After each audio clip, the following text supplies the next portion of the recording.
A very good evening to you all and welcome from me, Rukidi Edward Kiijanangoma, to UBC TV News tonight, this Wednesday, the 10th day of August 2022. First though, let's have a look at our top stories.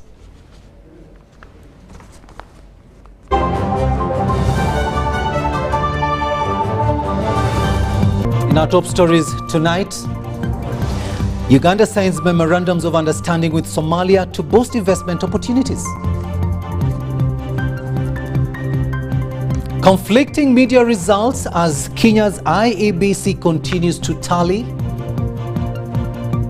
Owopa chairperson moves to have members of parliament hold a university degree.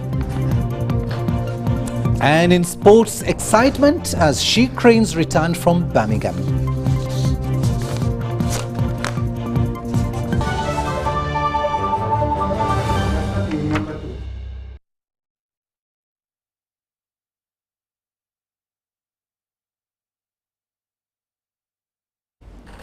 Hello there and welcome once again. We are coming to you live online and on air from Broadcast House here online on Nile Avenue. On sign language, it is Elizabeth Nakakuni and I am Rukidi Edward Kiijanangoma.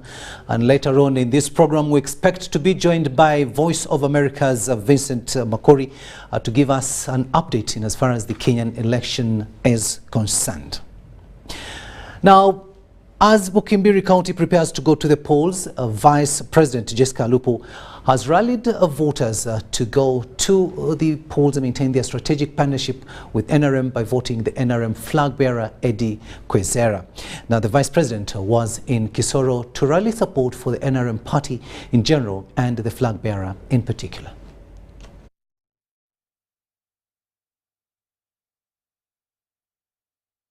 His Excellency the President, you know, is the chairman of NRM. Murabizi Nyirurugo, chairman w'ikibina cha NRM ni Nyakubahwa Yoweri Kaguta Museveni Tibuhaburwa Ruhembo Rw'Enjura.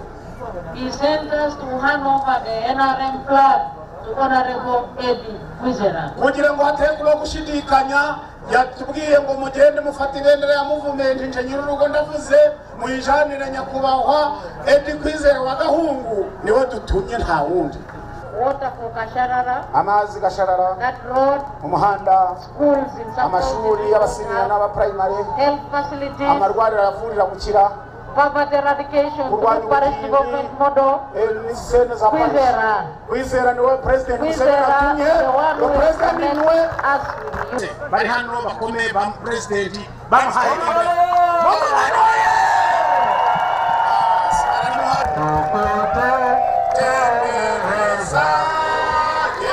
On receiving the NRM flag from Vice President Major Retired Jessica Alupo, Eddie Kwizera was donned with Kisanja by his supporters, signifying their support for his candidature.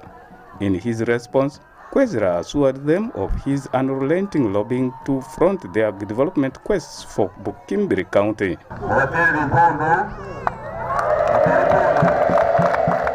The final campaigns were also graced by Dr. Chris Bariomunsi, the Minister of Information and National Guidance, David Bahati, the Minister for Trade, and several members of Parliament. Carved out of Bufumbira East and North, Bukimbiri has drawn 3 candidates: Eddie Kwizera wa Gahungu, the NRM flag bearer, Owebe James, the FDC candidate, and Asagario Turiagenda, the NRM leaning candidate.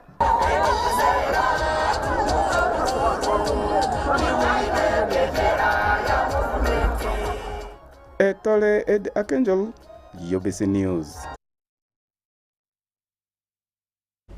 Now, 2 memorandums of understanding facilitating open trade between Uganda and Somalia have been signed today at the Uganda-Somalia Investment and Business Summit at Speak Resort Munyonyo. Now, besides security ties, the 2 countries have shared bilateral economic prospects whose potential through this summit are to be leveraged by both states. Wadulo Mark Arnold reports. President Yoweri Kaguta Museveni has pledged to support Somalia's joining of the East African community, citing that it has all the geographical, social and political requirements it needs to be considered as a member state. It's good that Somalia has applied again, and definitely we support it because it has all the qualifications which are three. First of all, you should have a border with one of the countries of the members of the East African Community, and Somalia has got a border with Kenya. Then you should have a private sector-ready economy, and then you should be a democratic country. And I congratulate you for winning the recent elections.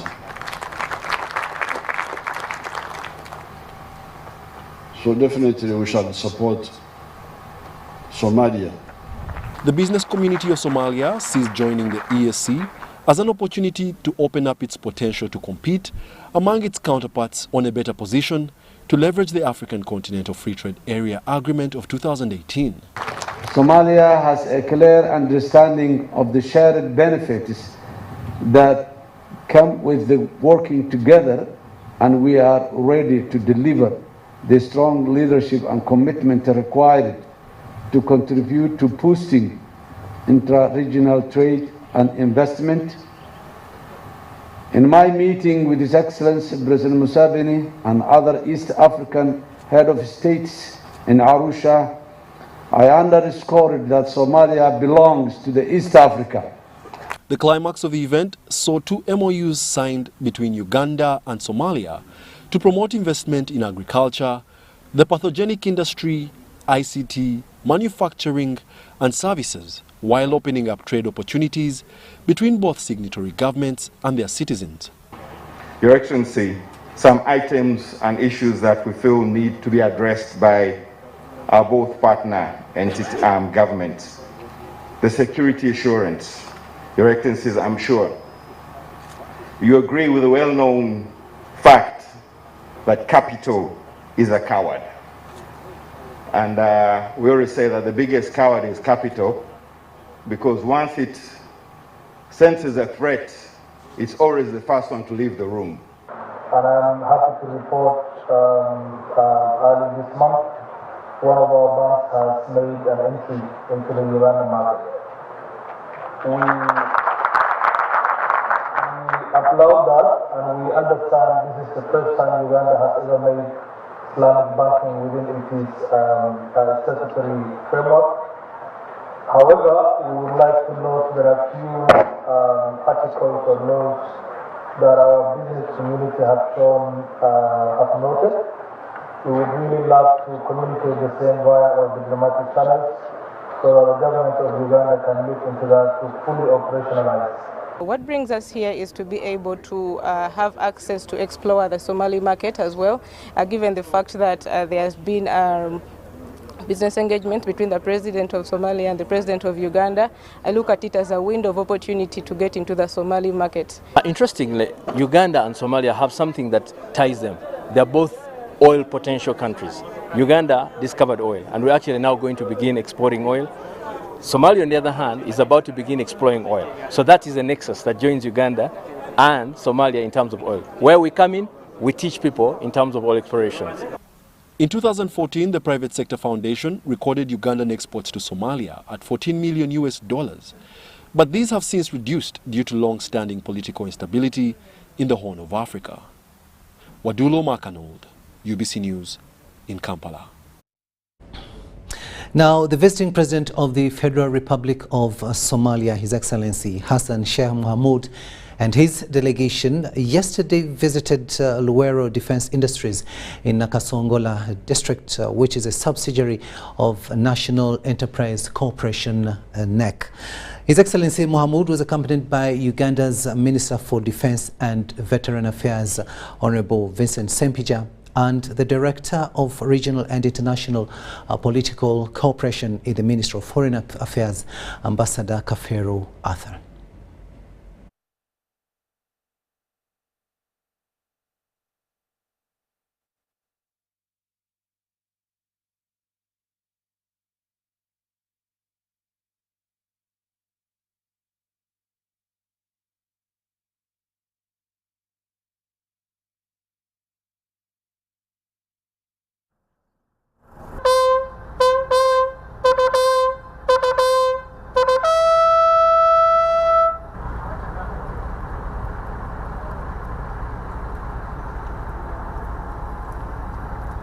Permit me, Your Excellency, on behalf of the National Enterprise Corporation and on my own behalf, to welcome you here to the headquarters of Ruwero Defense Industries. Your Excellency, sir, Ruwero Industries is one of the many subsidiary companies of the National Enterprise Corporation. Ruwero Industries is named after the area of Ruwero, which was the cradle of the liberation struggle. It is the birthplace of our revolution, because this is where the struggle for the liberation of this country was launched. The Uganda People's Defense Forces, in addition to the original task of defense of territorial integrity and sovereignty of Uganda, it plays a key role in the socio-economic development of the country. I really appreciate the presentation, and I congratulate UBDF and under the leadership of His Excellency, how the military not only defending the country but also developing the country in its own resources and know-how without wasting time. Let's go to neighboring Kenya now, and particularly to Kisumu, where residents of Kisumu City are already excited and optimistic of a Raila Odinga win in the presidential race. Currently, the former Prime Minister Odinga is neck to neck with the outgoing Deputy President William Ruto in a rather two-horse race, as the tallying and relaying of results from different regions of the country continues to trickle in. UBC TV news crew is in Kisumu and sent us this report.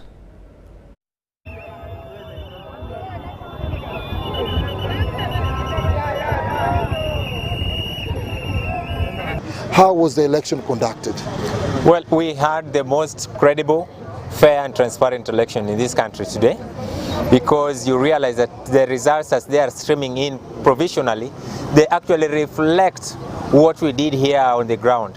We really did canvass ourselves that much and ensure that all people came out in large numbers to vote.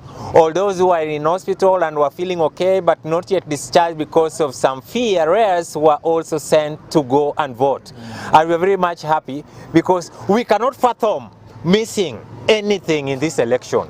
What we have is a straight win. What we are now waiting for is the policies or the manifesto or the things he promised to do, which he has the ability to do. Like free education, we know he's capable of doing that, because in Kenya, the government builds the classroom, pays the salaries, and buys the books and all the equipment in the school. Meaning, free education can be achieved so long as three things are addressed. One, management of school, because once we remove the handling of resources and funds from the school head teachers and principals, free education is possible. Number two, we want our presidential candidate, who is Raila Amolo Odinga, to consider the future of our youth. It's a concern, what we've been following up on the statistics as far as the voter turnout is concerned. They say the youth turnout was very low, considering the number of voters that have registered who are young. What might have been the cause? And is it true? Oh, okay, it is true the voter turnout was not that good as what we expected. But I believe that the people who came and at least they tried their best. They voted, and as the results are streaming in, they tried their best. Okay. Yeah. Or maybe one thing who might have maybe caused this is maybe the cost of living. Yes. Because youths are very tired, they are jobless, and you know, we are the majority in this country. To Palisa district now, where it is all set for the parliamentary by-election for Gogonyo County in Palisa district, slated for tomorrow, Thursday the 11th of August 2022, regardless of the inconsistencies surrounding the polls. By closure of business this Wednesday, the NRM candidate, Derek Orone, seemed to be the only candidate still interested in the position, as the other two Issa Taligola and NUP's Joseph Fokoboy have withdrawn from the race. However, by law, after NUP Secretary General failing to write to the EC confirming the withdrawal of its candidate, this has compelled the Election Commission to carry on the voting exercise, as we hear in this story. This Wednesday morning, the independent NRM-leading candidate Issa Taligola has served officially at the Electoral Commission offices here in Parisa District, indicating that he has withdrawn from the race of Gogonyo County. My stepping down brings about cohesion and harmony, okay, within first of all the party, which we have sacrificed for in terms of mobilization. Present at the EC offices here in Parisa District was the NRM Chief Electoral Commissioner, Dr. Tango Doi. The fact is clear. I have the withdrawal letter by Honorable Taligola, officially received by the National Electoral Commission. Dr. Tango Doi, however, cautions NRM party members, especially here in Parisa District, to shun away from heeding to what he terms as speculations. If there was a group of NRMs claiming that they were there and Honorable Taligola was given a job, I don't work on rumors. Let them quote the job, the terms, and let them be clear. So what you've been hearing is rumors. Taligola's visit and communication follows the last night's directive by His Excellency Yoweri Kaguta Museveni while winding up the NRM campaign trail in Parisa District at the Kaukura rally, where he urged them to officially pen down their communication, indicating that they have withdrawn from the race. I was contesting as a NUP candidate in the forthcoming elections, but having been guided by my cultural leaders, I had to withdraw my candidature in favor of my brother, Orone Derrick. And with due respect to your work as the chairman of the party, I hereby step down. And I don't know the lawyers, if Taligola steps down and Opolot had stepped down, who remains? Let's hear from Tango Doi, the expert of elections. I was made to handle this by His Excellency, the chairman of the party, that handle the issue of Honorable Taligola. This is according to the returning officer, Parisa District Othieno Daniel, who confirms that unless if the NUP Secretary General writes officially or communicates to the Electoral Commission, they will be going ahead to prepare the polling exercise, which is supposed to take place tomorrow, 11th August. However, we need a letter from the Secretary General of the party, as it is provided for in the law. So if we can get the letter from the Secretary General, then we shall not be able to have an election go ahead. NUP candidates withdrew, but to date, as Electoral Commission of the party, we have not received this letter of withdrawal. And I want to call upon the people of Gogonyo County that if this is the position by the close of day, tomorrow we shall have elections. We have been disorganized in a way that when the president came on his last rally, this is when the independent withdrew. And of course it gave an implication or an indication to the voters that our candidate is now unopposed, and so there is no need to go for elections. But it must be made clear that now that we are in the race, we have now to go back and mobilize our people.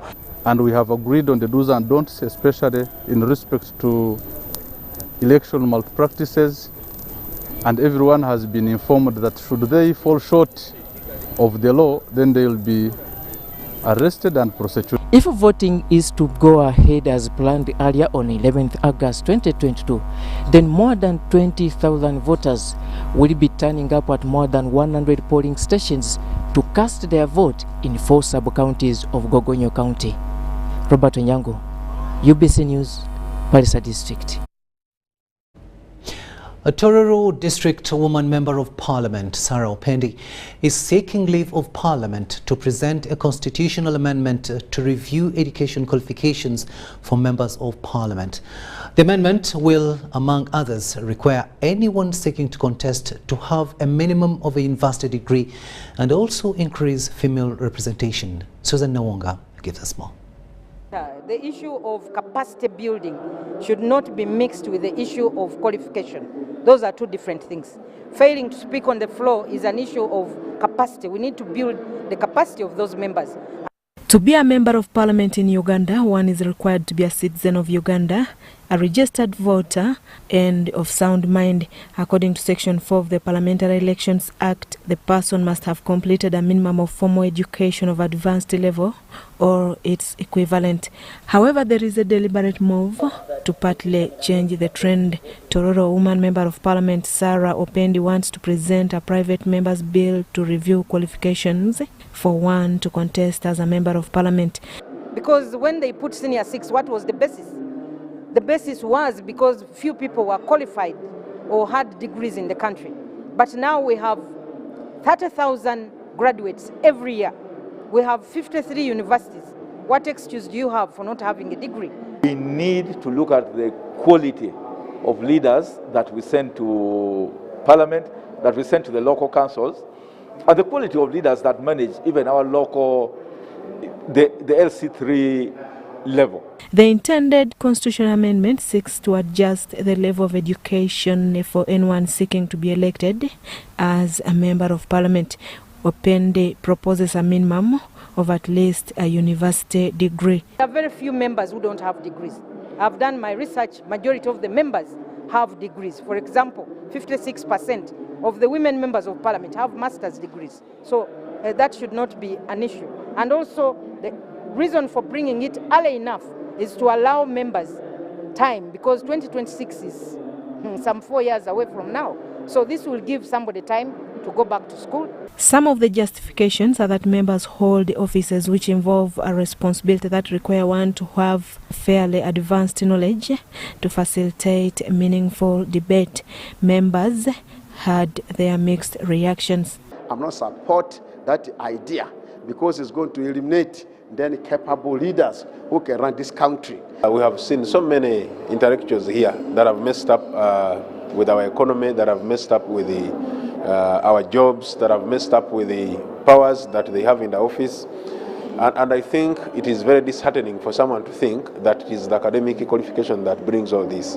The motion has been referred to the Minister of Justice and Constitutional Affairs. This will be incorporated into other bills and also scrutinized before it's presented to Parliament. Referred it to the Minister of Justice. In the same bill is also a move to have a more female representation at district and constituency levels. Susan Naung and Gloria Gwitabinji reporting for UBC TV. The Inspector General of Police, Martin Okoth-Ochola, has tasked the newly promoted senior officers of police to demonstrate their new leadership in handling the constant demands of police by the communities. Ochola disclosed this while presiding over 254 newly promoted senior officers at police headquarters in Nagoro.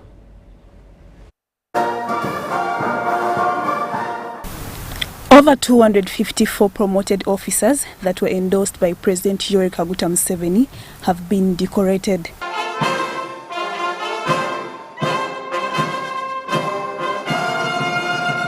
The promotions of these senior officers ranged from Assistant Superintendent of Police, Commissioners of Police, to the rank of Assistant Inspector General of Police.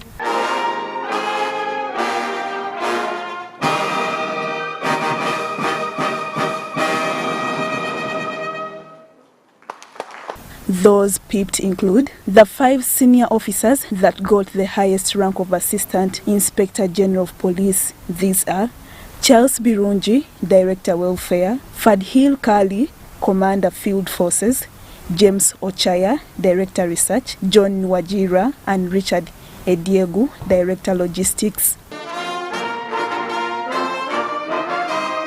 To the promoted officers, that promotion is not a mere change of decoration, but advancement from a job position to another job position, which is higher salaried, with a higher job title, higher responsibility, and of course, higher expectations. The Inspector General of Police, Martin Okotho-Chola, who presided over the occasion, committed on ensuring that these promotions are consistent in the force. The Uganda Police Force Management is planning for yet another round of promotions for other deserving officers that were not able to benefit from this particular list. Improvement on the quality of police service to communities and the dynamic handling of crime recorders are among the baseline for the promotional arrangement for purposes of easy detection. A task of particular importance for those promoted will be ensuring that you are not defined by the new ranks and formal leadership positions alone, but by demonstrated leadership in thinking, in word, and in deed, and in your convictions to do the right thing for our population. As senior officers, the junior officers will also look to you for leadership. I say to all of us, let's aspire to this leadership position out of a deep sense of duty and humility. General enhancement of decent accommodation and welfare of security personnel was cited. We hope to fully resolve the issue of providing permanent housing with time.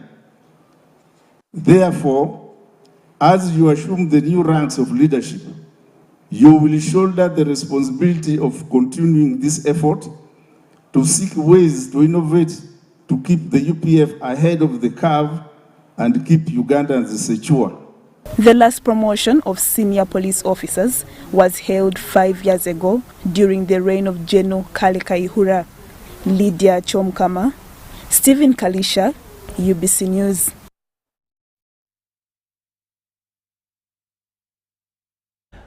And congratulations to the newly promoted police officers. Now, Bugolobi market vendors and neighboring communities are benefiting from a week-long free health camp courtesy of AAR Healthcare.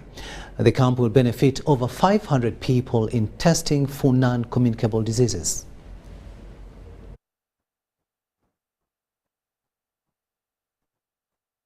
More often, people seek health screening services when they are very sick, yet some people have non-communicable diseases, but they are not aware. That is why regular screening for diseases like diabetes and high blood pressure is critical for early detection and management. Bugolobi market vendors and surrounding communities are now benefiting from a week-long free screening services organized by AAR Healthcare. We want the people in the market to take advantage of these free services because these conditions kill us without even knowing. So it is very important that our people in the community adopt to health habits so that they live a better tomorrow. The vendors appreciated the initiative by AAR, saying that they are so much engaged with work and have limited time to seek for screening services from health facilities. This helps us because for us we don't have much time because we are always at our stores. This gives us opportunity for those one who may fail to go to hospitals for diagnosis. So we appreciate for the work they have done. AAR Healthcare has also come up with affordable health insurance services for the ordinary population. Non-communicable diseases are on the rise and people are encouraged to embrace routine screening. UBC.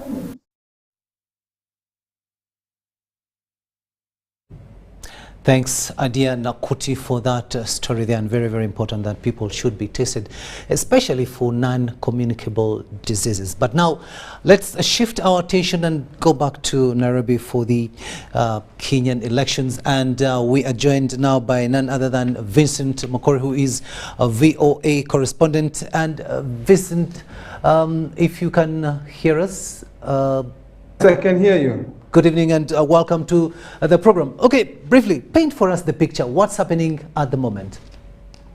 At the moment, people are all waiting to hear the official results from the IEBC. Nairobi and many places in Kenya has been quiet for the second day today because of fear. People were waiting for results, and the IEBC is saying that counting is almost reached at 93%, but they're waiting for the official tally paper to reach at the headquarters at Bomas before they can start verifying it and announce official results. But results are coming out at the different county polling stations, and many people know who have won and who have lost. Yes, now there is something that has actually been confusing viewers and those who have keenly been following the results and the election, and this is about different media houses giving different results. Tell us, why are there different results being given by different media houses? Well, that's interesting because Chebukati, the chairman of the Commission for Election, has said that this is because probably the media houses do not know the new system and they're behind in their telling. What is happening here is that each media house or anybody can enter into the internet of the IEBC and see the results as they go out. So what is happening is that each media house is calculating according to its own calculations. And what is happening is that some are giving results according to, let's say, 50% counted, while others are giving results of 70% counted. They're not synchronized to give it together. So there's that confusion. What is happening here, the system, is that each county or each polling station can calculate and announce the results. But the official results will be announced by the headquarters. Each polling station announces the results and sends it electronically to the IEBC, but at the same time, they have to send physically the form 34A before the IEBC can verify and approve the results. So what is happening at the level of the counties, member of parliaments, governors, local governments are already knowing the result and they're celebrating. And there are those who have been defeated are accepting defeat, and we are waiting to see what is happening. So the issue of the media house, it's how they're calculating or how they're pulling results from the IEBC network. Thank you, and it's very good that you've actually clarified on that. Now let's look at the results that are really coming in, and as far as the president is concerned. Probably you've looked at these results. Tell us what's going on right now. Well, it's not yet clear, it's not yet official. The results shows that the race is really, really close. Each side is claiming victory, but right now, when you look at it, it's between 200 to 300,000 difference each time, and each minute the media houses are giving us the different results. So we cannot really say who is in the lead right now until and unless we get the official IEBC calculation. What is happening is, what we are seeing is Raila is at most 1% ahead of Ruto in most of the cases, and he is winning. But there are some stations which are giving Ruto at least 5% lead. So we have to wait until the IEBC give us the official accounts. Thank you. Tell us, you've been in the city and you've moved around. What is the mood? The mood is quiet, calm.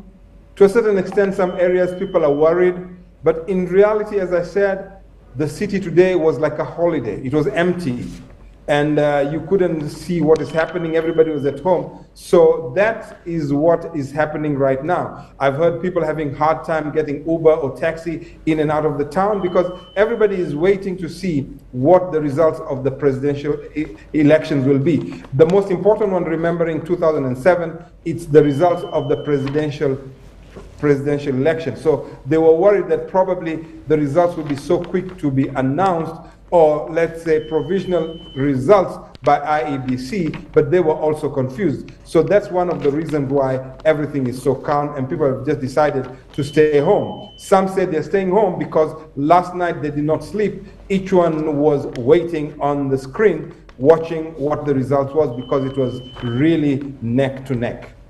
Okay, finally, as we come to the end, we do expect final results, but give us the timeline. When should we really expect the final result to be announced? Chebukati said today that they have 7 days according to the constitution. So they will try their best to come with the results earlier than that. Right now, they don't have a timeline because they're waiting for all the papers. So we are waiting for them to come with the results, most likely before the end of this week. We are expecting, but they have not announced when they're going to give us the results. Thank you so much, Abdul, and we do hope that everything will go on as planned, and we do hope that this has been a fair election, and we don't expect any violence, of course, after the final result has been declared. Thank you so much, Abdul, and we do hope to get to you later on, because this is not the end of the election as it is. Thank you. You're welcome. Viewer, that has been Abdu speaking to us from Nairobi, and of course painting a picture for us in as far as the election is concerned, and we do hope to be getting the results, the final results later on. For now, let's take a short break, but we shall be returning with much more.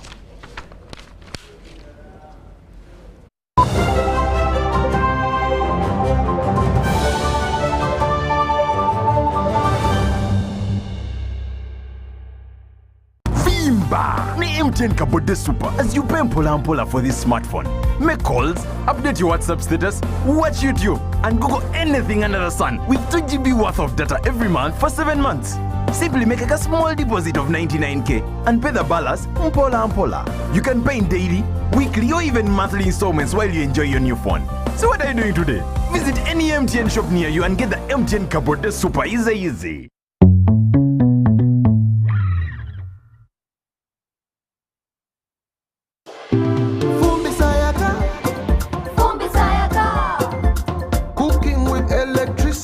It's now affordable. Cook your beans. Avoid smoke.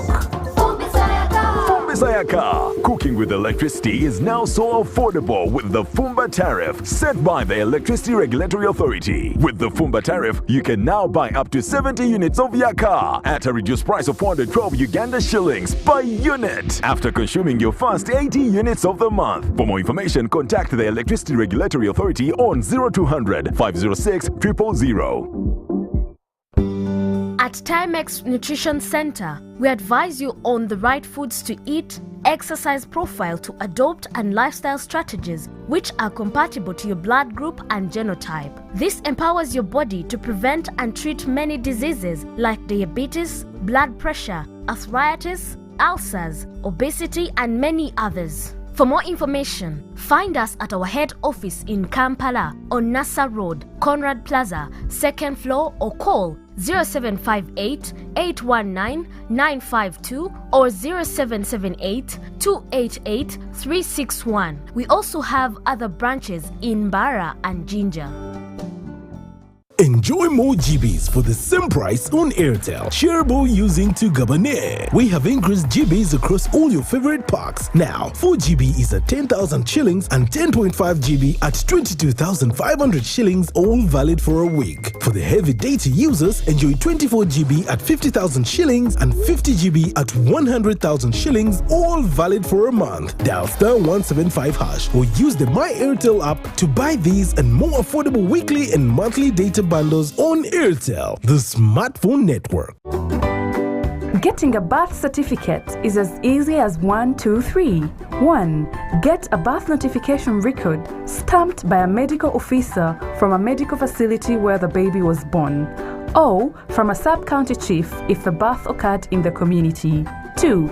Go to the nearer offices in your area and present the notification record, a copy of the parents' or guardian's national ID, and a bank payment slip of 5,000 shillings for citizens and $40 for non-citizens. 3. Apply by filing NERA Form 3 from NERA offices or download it from the NERA website www.nera.go.ug. A birth certificate will then be issued to you. Birth certificates to refugees born in Uganda are free of charge. This message is brought to you by NERA. Oh, Susan, I want to propose to Rose. Yes, and this time I am serious.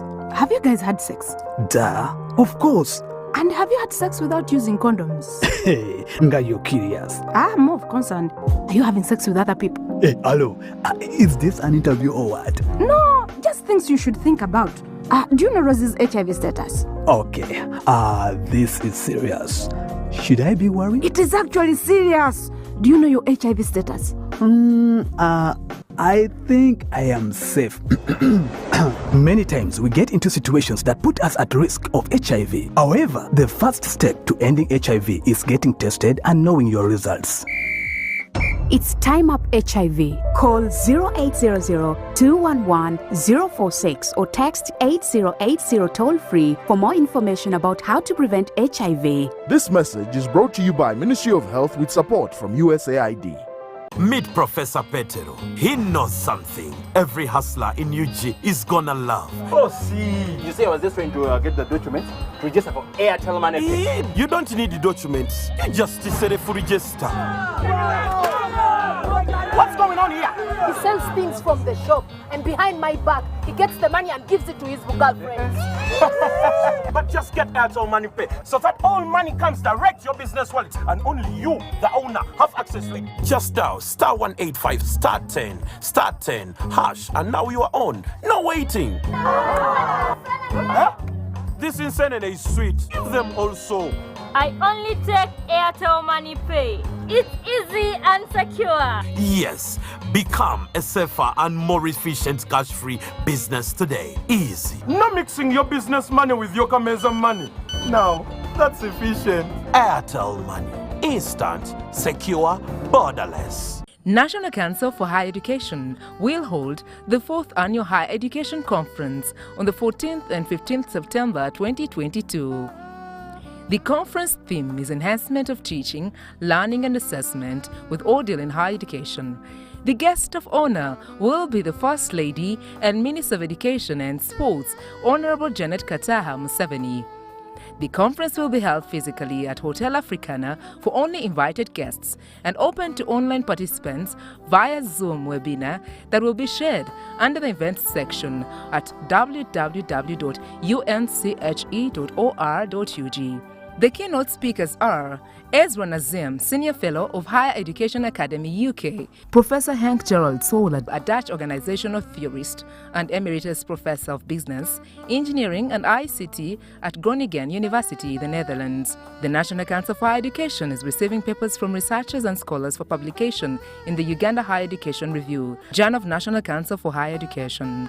For more details, send inquiries to cmuhumuza@unche.or.ug, info@unche.or.ug, or call 0783 040024 or 0704 800926 +256 39 32 62 140/4.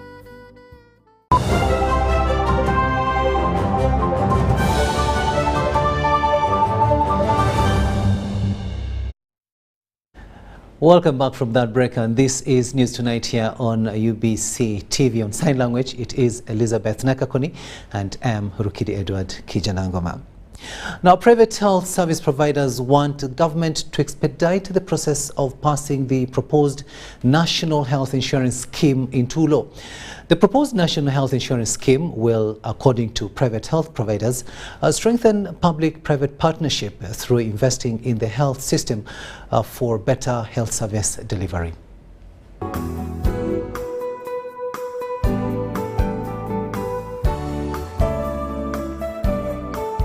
As the old adage goes, health is wealth. Indeed, a healthy population is key to the country's economic growth, since labor productivity is directly linked to the health well-being of the workforce. Health is well placed as number 3 on the list of Sustainable Development Goals, and the declaration emphasizes that to achieve the overall health goal, countries must achieve universal health coverage and access to quality health care. For the case of Uganda, the process of developing a national health insurance scheme bill was initiated in 2002 following a feasibility assessment by Makerere University Public Health Institute and Harvard University School of Public Health. But how does the National Health Insurance Scheme work? So, national health insurance, as we talk about it, will be the best way to bring funding in a collective pool where the sick will be subsidized by those who are healthy. As you see, insurance, it's not a tax, it's a premium. You will pay 100,000 shillings per person and you get a card. Everybody brings an amount of money that is agreed, and you create a great pool so that when you are sick, you just pull out your card at the hospital and you are treated. So I don't know how best I can say what is the importance of national health insurance, like by saying that it will save the world, Ugandans and everybody, the catastrophic expenditure of selling our property and everything and getting ruined into total poverty to struggle to have treatment. After so many years of waiting, the bill was passed on March 31st, 2021. Unfortunately, it was not assented to by the president, allegedly on grounds that some issues had not been reconciled, including the concern by employers that contributing for workers would increase on their operational costs. Well, according to the information we got, I think the main issue was that the president was giving more time to the ministry to discuss and engage with the stakeholders who had not been satisfied with the version that Parliament passed. And we also know that the Minister of Health during the passing had also raised the same concerns, that there were some people who were still having issues. So the main group we had is that they were the manufacturers, the employers, who were thinking and arguing that the bill, as it had been passed, would increase the cost of doing business on their part.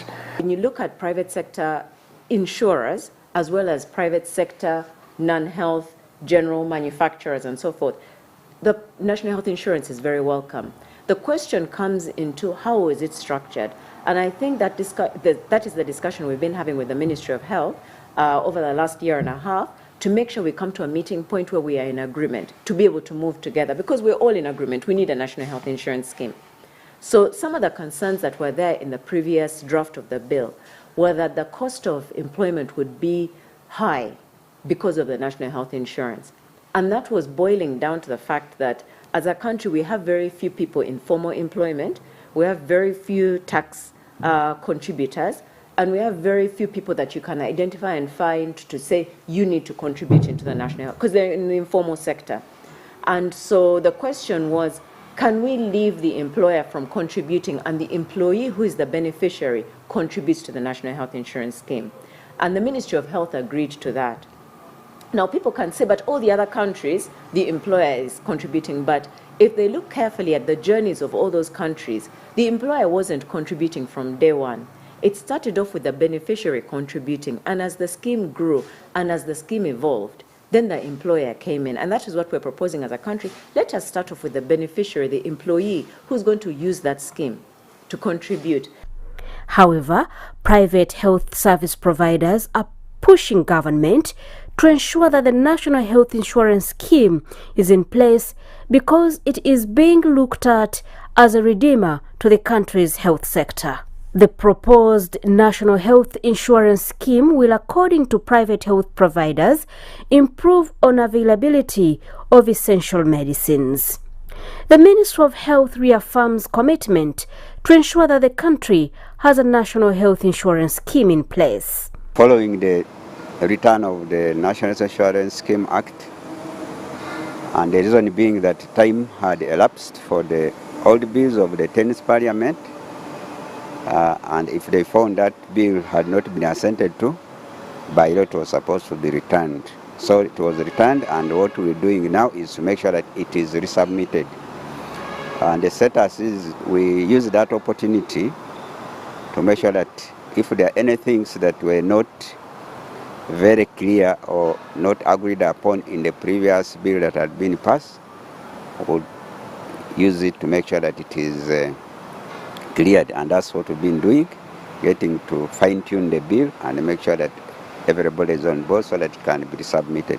In a country like Uganda, where less than 5% of the population is covered by insurance, it is crucial that the legislative arm of government implements policy regimes that facilitate access to universal health coverage, such as the National Health Insurance Scheme.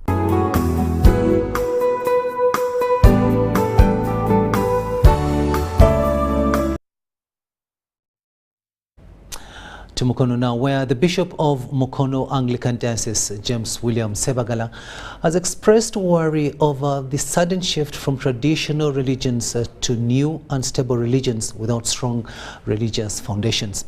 Bishop Sebagala also took a swipe at lazy youth for squandering away their vital time in gambling and malpractices instead of getting involved in progressive activities.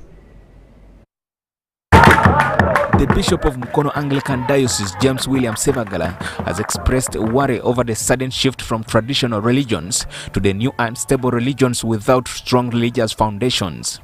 Bishop Sebagala further frowned upon the lazy youth for squandering away from their vital time in gambling and criminality instead of getting involved in progressive activities. Sebagala was on a pastoral visit to Seta High main campus in Mukono municipality. This is very dangerous for young people who don't want to bother. Today, our young people want simple things. They want to earn without working hard. The Bible says, "Muntu yozo mojo kujja ekyokulya." The world is saying, "Boteba Man U ne Arsenal anyana wangula gwe ngofuniye sente." That is very bad. He commended Minister Dr. John Christo Muingo for the efforts to improve the education sector in Mukono district and the country at large, and advised parents to utilize the available chances of a quality education to nurture their children for the bright future. At the same function, the book containing the profile of James William Sebagala since his consecration as a Bishop of Mukono 12 years ago was launched by the principal of Seta High Schools, Dens Kafumbe, and 12 million shillings was raised. The head teacher Seta High main campus, Obo Alan, promised their commitment working together with the Catholic Church, Anglican and Muslim fraternity among other religions with strong religious foundations to nurture God-fearing children. Them and pray for them always. On behalf of all head teachers, we pledge to do our very best to always keep Seta schools high and to keep the candle burning. May the good Lord bless them abundantly. When the shepherd comes home in peace, the milk is sweet. In a special way, as I conclude, we really treasure you, our dear parents. Without you, we can't exist. May the good... He further encouraged parents to mentor and teach children how to work during these holidays. Joseph Oko, Salongasman.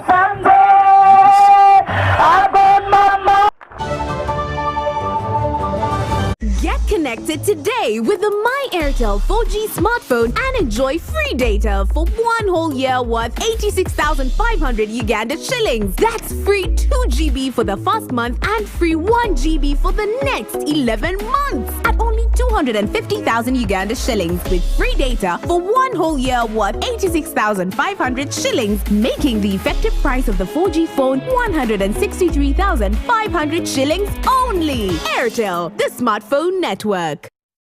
The Oil and Gas Moment, brought to you by Petroleum Authority of Uganda, creating lasting value in Uganda's oil journey.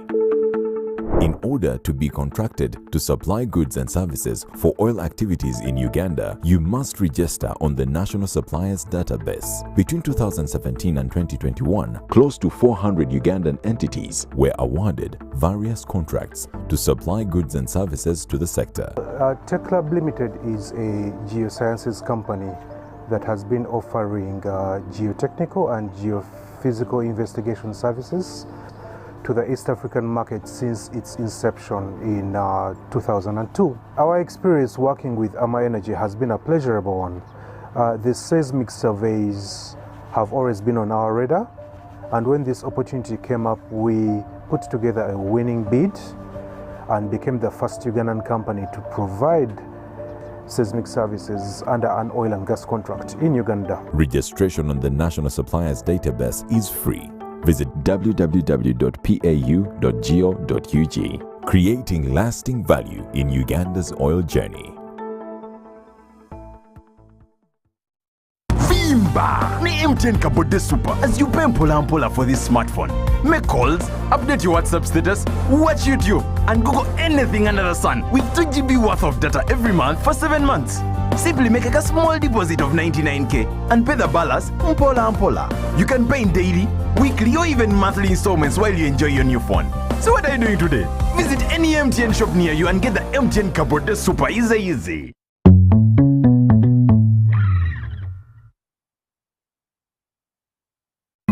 Uganda Land Owners Association welcomes you to the Land Use Exhibition, the first of its kind in Uganda. Do you want to learn how to use and earn from your land, or you need information on how to manage your land? Come and be part of this exhibition, which will start from the 31st of August to the 1st of September at Umasho Grounds, Nakawa Multipurpose Hall. Don't miss a session which will tackle land matters in broad discussions at only 5,000 shillings. Small and large scale business owners, you're invited to showcase your commodities. To be part of this exhibition, call 0701 111 401 or 0772 446 507. The Land Use Exhibition is organized by the Uganda Land Owners Association, sponsored by Uganda Broadcasting Corporation, UBC. At Timex Nutrition Center, we advise you on the right foods to eat, exercise profile to adopt, and lifestyle strategies which are compatible to your blood group and genotype. This empowers your body to prevent and treat many diseases like diabetes, blood pressure, arthritis, ulcers, obesity, and many others. For more information, find us at our head office in Kampala on Nassa Road, Conrad Plaza, 2nd floor, or call 0758 819 952 or 0778 288 361. We also have other branches in Bara and Jinja. Forget last season. Forget the oohs and the ahs. Forget every moment that stole the show, because the real show is here on GoTV. It's the new season. It's action-packed, and it's going to be non-stop football. With over 1,000 games from more than 7 leagues and cup competitions, plus a World Cup. Make sure you get the best seat in the house this new football season. Get a GoCoder with 1 month of GoTV value for only 25,000 Uganda shillings and enjoy non-stop football. GoTV Uganda. Love it.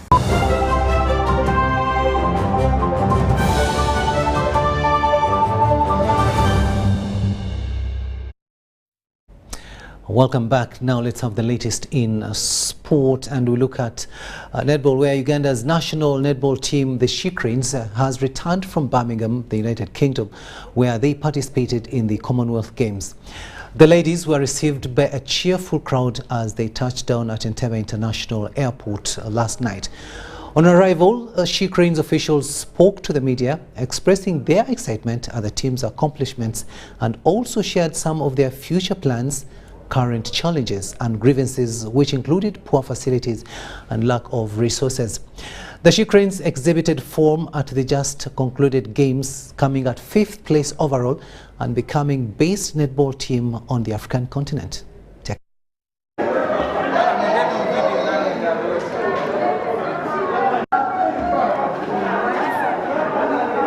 was great. It was a big platform, and we are grateful to all the fans, all the people that were there for us, all the Ugandans that supported us, all the people in the Ugandans in diaspora, our friends and fans in the UK, and everyone that stood with us. We are grateful to God that we made it this far, and I'm glad that the girls did all it took them to make us shine this much. I have no hope of us going for the World Cup qualifiers. One, it is true that we've already qualified. One would wonder why you wish to go for these qualifiers. If we've been able not to receive money for the Commonwealth Games preparations up to now, we have not received the allowances for the players and officials up to now, and the games have ended. I would really be crazy if I expect to have the money to go to South Africa next week when even the earliers are not sorted yet. So I don't have any hope. I've lost hope simply because of those reasons I've told you. But we would wish and love to, because we needed those points. Believe me, Uganda being number 5 in the world and being number 1 on the continent, we even qualify to host the World Cup. We even qualify to host the Commonwealth Games and all these other international games. But we have the facilities.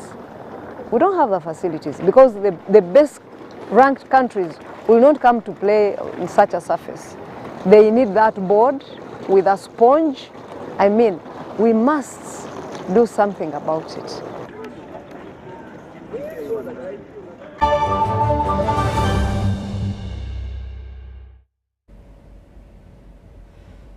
We've almost come to the end of this bulletin, but before we leave you, let's have a recap of our top stories.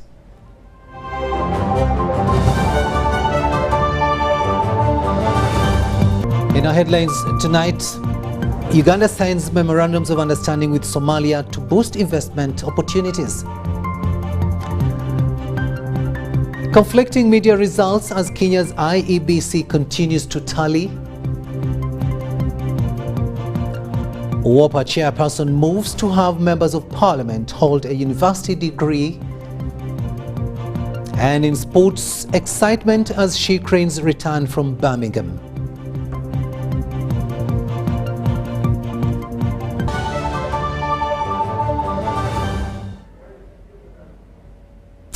And that's all we had time for. Thank you so much for having kept us company.